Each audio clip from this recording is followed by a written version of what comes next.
जय श्री राम। देखिए आज हम लोग पढ़ेंगे लोग वर्णिका भाग 2 का कक्षा 10 के लिए है, ठीक है ना। क्वेश्चन आंसर हम लोग पढ़ेंगे। देखिए वर्णिका है, पाठ कितना है 2 है, भाग कितना है 2 है। इस पाठ का नाम है ढहते विश्वास और किस भाषा में लिखा गया, उड़िया भाषा में लिखा गया है, ठीक है। इसका लेखक का नाम है सतकोड़ी होता नाम है, ठीक है। क्लास 10th के लिए है, ठीक है ना। बोध और अभ्यास पढ़ेंगे लोग, मीन्स क्वेश्चन और आंसर दोनों पढ़ेंगे लोग, ठीक है ना। ये क्वेश्चन देख लेते हैं। लक्ष्मी कौन थी, ठीक है। उसकी पारिवारिक परिस्थितियों का चित्र प्रस्तुत कीजिए। मीन्स लक्ष्मी कौन थी, उसकी जो पारिवारिक स्थिति है उसका चित्र प्रस्तुत करना है, ठीक है ना। देख लेते हैं। लक्ष्मी लक्ष्मण की पत्नी थी। ऑब्जेक्टिव में भी पूछ देता है, बताइए लक्ष्मी के पति का नाम क्या है, तो लक्ष्मण नाम है, ठीक है ना।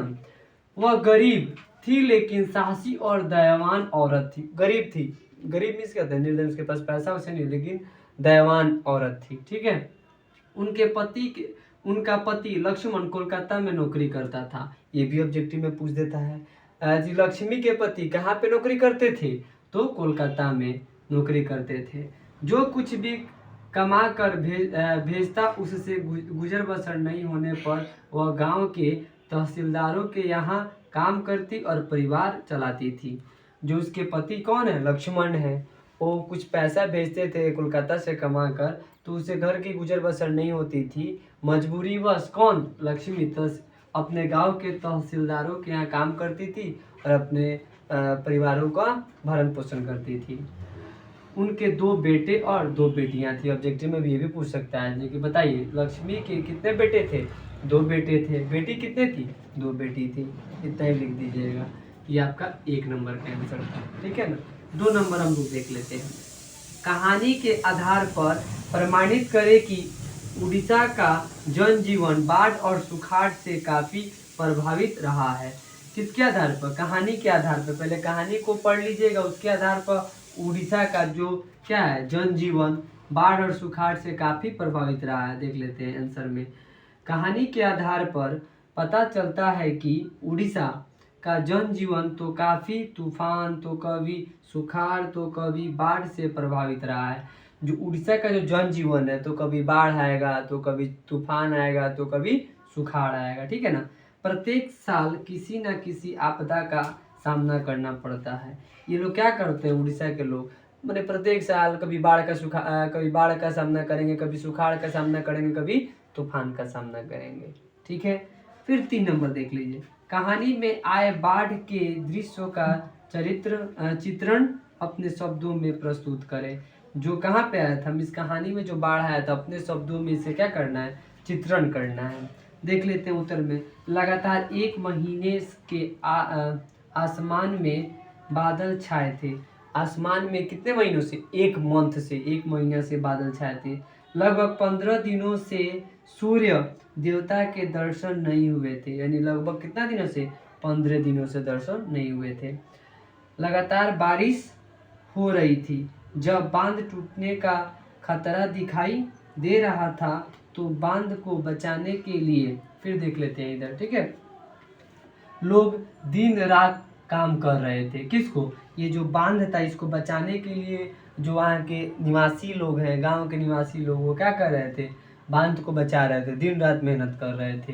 तभी बांध टूट जाता है। तभी क्या होता है, बांध टूट जाता है और बाढ़ की पानी गांव में प्रवेश कर जाती है। चारों तरफ बचाओ बचाओ की आवाजें सुनाई देती है, ठीक है ना। माँ अपने बच्चों से अलग हो जाती है। बाढ़ का पानी आएगा तो कोई किसी से अलग हो जाएगा, अचानक आया था।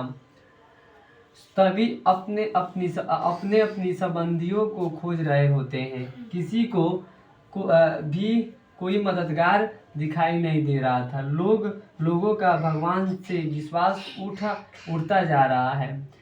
मरी हुई माँ की सौ से संतवाना पाने के लिए माँ की गोद से चिपक कर बैठे हैं बच्चे, ठीक है ना। अब देखिए क्या है, बाढ़ का पानी आया है, आने के बाद क्या हुआ है जो कि पूरे तहस नहस कर दिया। उस क्षेत्र के जितने भी माल मवेशी हैं सबको क्षति कर दिया है, ठीक है ना। और मरी हुई देखो क्या लिखा वहाँ पे, मरी हुई माँ की सौस से, मीन्स जो बहुत किसी के जो माता है वो मृतक सौ यानी होता है मृत शरीर, उससे लिपट कर बच्चे बैठे हैं, रो रहे हैं। 4 नंबर में क्या कह रहा है, ये 3 नंबर का था आंसर, ठीक है ना। कहानी के शीर्षक की सार्थकता पर विचार करें।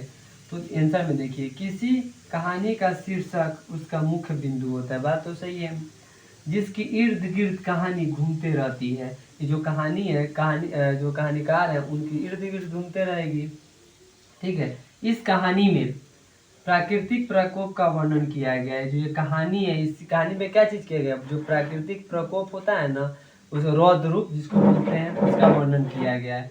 लोग भगवान पर विश्वास कर पूजा करते हैं, लोग भगवान पर विश्वास कर पूजा करते हैं कि नहीं, प्रार्थना करते हैं कि उनका जीवन सुखमय हो, लेकिन लोगों को अभी कभी सुखाड़, तो कभी बाढ़, तो कभी तूफान का सामना करना पड़ता है। इस तरह की घटनाओं को देखकर लोगों का विश्वास भगवान से उठ जाता है। इसलिए इस कहानी का शीर्षक शीर्षक का नाम क्या है, ढहते विश्वास है। अब देखते हैं हम 5 नंबर, ठीक है।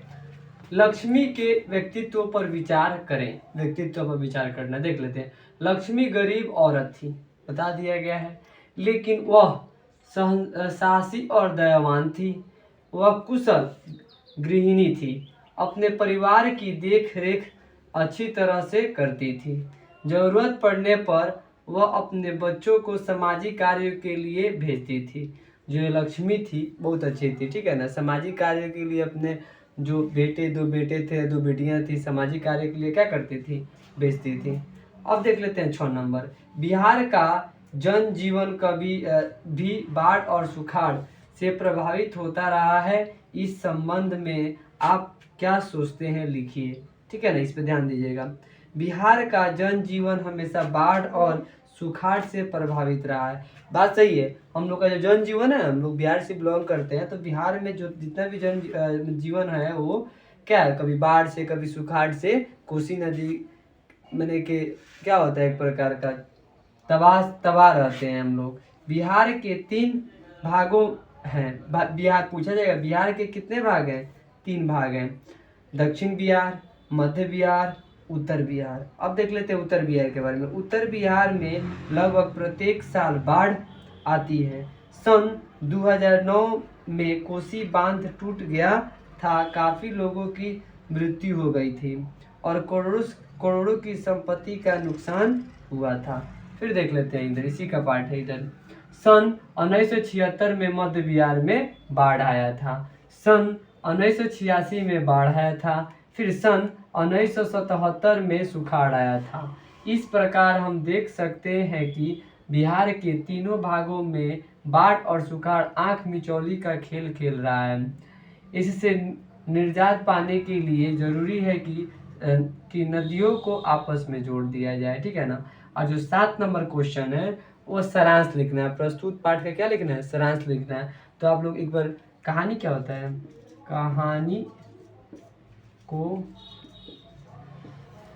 पढ़ कर लिखें, कहानी को पढ़कर लिखें, मीन्स कहानी अपने से पढ़ लीजिएगा और उसका अपना आंसर दे दीजिएगा। समाप्त होता है इतना ही पे।